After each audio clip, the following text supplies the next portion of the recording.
I basically got a round trip non-stop flight from JFK to Narita Airport, which is a little outside of Tokyo. And I paid $500 for that.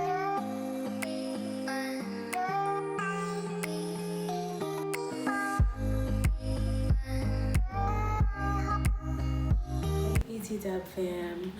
So today I thought that with everything going on and how everyone's all quarantined and stuck in the house and working from home, now would be the best time to start doing some vlogs. So me and Kira wanted to do more vlogs that kind of were a bit intimate, more of like how to and come pack with me, stuff like that. So for this vlog right now, I'm going to be talking about flight buying tactics. I'm going to touch on 3. Number 1, my first flight buying tactic that I pretty much use, it's an app called Hopper. Essentially it's an app and you basically tap it, like basically put in the location you want to go. So I'm going to just use it off of reference from the last flight that I was going to travel to, going to book. But so you put in, for me it was JFK to St. Lucia. Once you do that, map is gonna, not a map, but like a calendar is gonna come up, and it's gonna show you, it's gonna be like some dates are in green, some dates are in orange, some dates are in dark red. Basically it's showing you how busy during like flights are during that time of year, depending on when you're going and how long you're going for. So if you are flexible, then it allows you to choose which month you want to go or which days you want to go. But once you do that, you put it in. So I was gonna go for Carnival, so I put in July 17th to the 23rd. You just put that in, and then it on the next screen it'll show you what the flight price is. It's automatically set up to show you all flights, so that includes layovers, 1-stop, 2-stop, non-stop. So basically what happens is once you get to that next page, it'll show you the price, and then it'll say you should wait, there'll be better pricing, or you should book now. When it says you should book now, it's Hopper analyzing like past data and current data, and it's determining that they don't analyze or they don't estimate that the price is going to go down any sooner. So it's telling you to buy now. So when you watch the trip, what happens is if it doesn't tell you to book now and it says wait, we think that you'll get better pricing down the line. Watch the trip and then set up your notification so that when the flight does drop the lowest that Hopper predicts it'll drop, then it'll notify you to buy now. Again, this is not it's not 100% exact science. So I mean, Hopper is just making estimations and predictions. So it's just there to help you get a better estimate. It's not there for you to like live and die by it. Like it's not that serious, but it is very helpful. I used Hopper to get my Japan flight. I went to Japan last year, September, and I basically got a round trip non-stop flight from JFK to Narita Airport, which is a little outside of Tokyo, and I paid $500 for that. Like legit $500. And then on the way back I was able to upgrade because of course I saved a decent amount of money on the ticket. So that's one. I say definitely use Hopper. It's been my lifesaver, honestly. That's my go-to app to use. Now we're gonna touch on 2. The second website that I love to use is Google Flights. Now Google Flights I absolutely love because it's endless in like the flight options.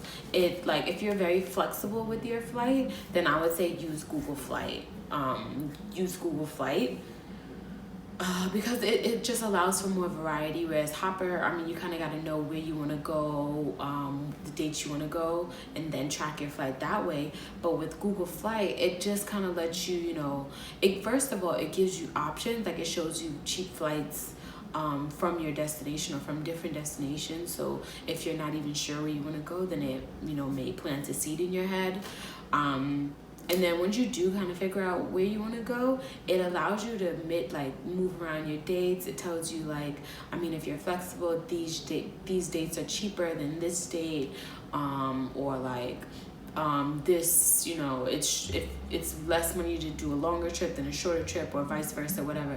So I personally like Google Flights when I'm not sure about where I want to go, when I want to go, or like you know, how long I want to go. So Google Flights is really good with that, with the flexibility option. And then you can also watch your flights on Google the same way you can do it on Hopper. So essentially what you have to do is pretty much the same thing like Hopper. Once you figure out which flight you want to do, the dates you want to do, then you just put it in, and then you click watch this trip, and Google Flights will give you notifications when the flight increases, decreases, or if there's better days that are cheaper. Again, especially if you're flexible. That one is definitely my second go-to. It's my first go-to when I'm flexible, but my second go-to just overall. The third thing that I want to touch on, the third app that helps me. Well, this one is a website, Skyscanner.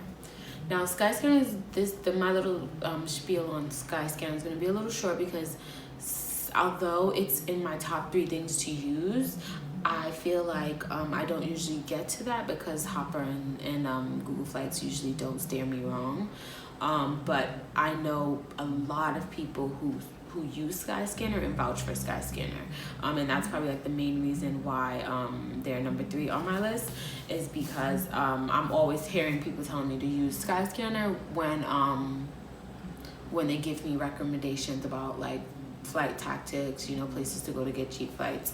I've maybe used Skyscanner maybe like once or twice, and I love it. But yeah, I vouch for Skyscanner because it's just one of those apps that most travelers will tell you to look at when you're trying to buy your flight and trying to get the best price for your flight. So it's the 3 are Hopper, that's an app. You can get it in iTunes App Store or Google Play Store. Google Flights, if you have any Internet Explorer, any search engine, you can pretty much put it in Google Flights.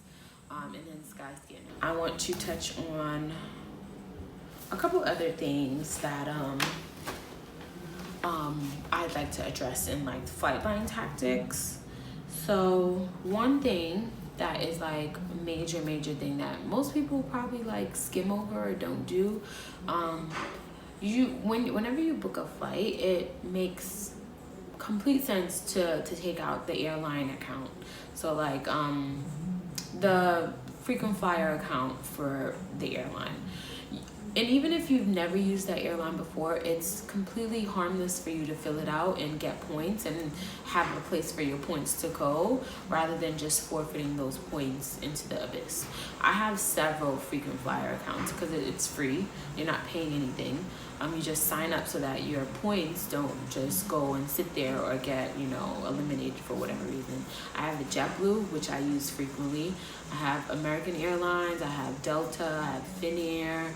I think I have Japan Airlines now, and then a couple other ones. I have pretty much, if I flew on that airline, I have an account for them, because why not? And then very lastly, like the last thing that I want to address when buying your flight, get travel insurance.